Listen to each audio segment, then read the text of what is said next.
All right, next up, the Department of Justice filed a request to block a federal judge's ruling that endangers access to the abortion pill called mifepristone. Now, the maker of Mifeprex, the brand name for the drug, filed a similar request. So what does all of this mean, and really, how does it affect women in Ohio? Senior health correspondent Monica Robbins has been looking into this. What have you learned? This is changing constantly. So many things are happening. But as of now, mifepristone remains legal, but the battle over it is raging in courts. Here's the background and the options in Ohio.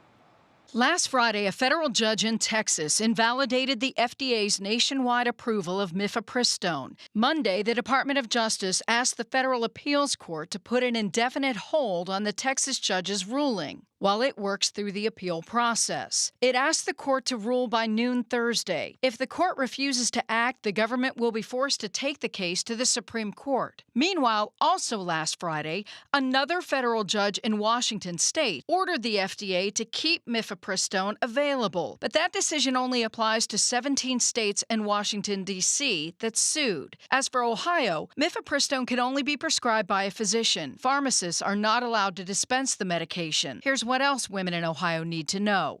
Should the Judge Kazmarik's ruling stay in place, there is an alternative regimen that we can use for patients who choose to have a medication abortion that involves just misoprostol only. Now, misoprostol is the other drug taken in combination with mifepristone and is capable of providing medical abortions, but patients have to take more of it, and it's not as predictable as the combination process. But it is used on its own around the world for abortion care and is considered an essential medicine by the World Health Organization.